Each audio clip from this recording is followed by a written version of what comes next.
Newsreel and Yalek here, Thursday, March 3rd, 2022. Real news, real quick. Ukrainian civilians have held off Russian troops battling to take control of the Zaporizhia nuclear reactor in eastern Ukraine near the city of Enerhodar. Civilians threw Molotov cocktails in response to Russian missiles. Huge plumes of black smoke are rising from makeshift roadblocks of trucks and tires. Meanwhile, Russia and Ukraine have agreed to allow civilian corridors for people to leave the fighting areas. Ukrainian President Vladimir Zelensky said the U.S. and the West had acted too slowly and too late to protect his country from the might of the Russian army and described how, quote, the end of the world has arrived, unquote, during a news conference today. He said, it's a pity the help began after the beginning of this war, but we have it. The whole world is late with Ukraine making decisions.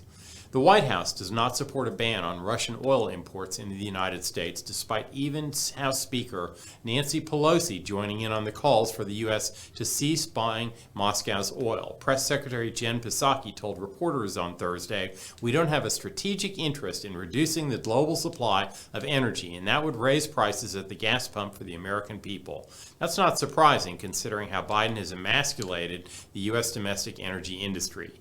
The House January 6 committee has previewed some of its findings in a federal court filing, claiming there is enough evidence to suggest former President Trump engaged in a criminal conspiracy to prevent Congress from certifying Joe Biden's election victory. U.S. House Speaker Nancy Pelosi has told Congresswomen Lauren Boebert and Marjorie Taylor Greene that they need to shut up after they heckled President Biden during the State of the Union address. Boebert tweeted after Pelosi's press conference today, I will not shut up about Biden's failure in Afghanistan and the 13 heroes we lost because of it. During the president's speech, the two of them tried to start a chant, Build the Wall, when Biden briefly discussed border security.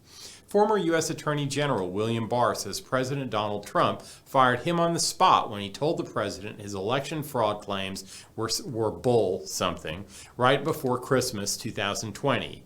Barr offered to resign during a White House meeting. Boom!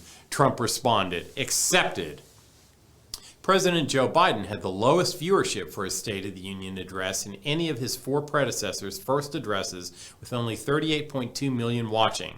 Those figures are particularly dismal amid an ongoing war in Ukraine and increasingly dire approval rating numbers for President Biden and the Democrat lawmakers going into the 2020 midterm elections. And that's the way the world is. See you next time. Good night.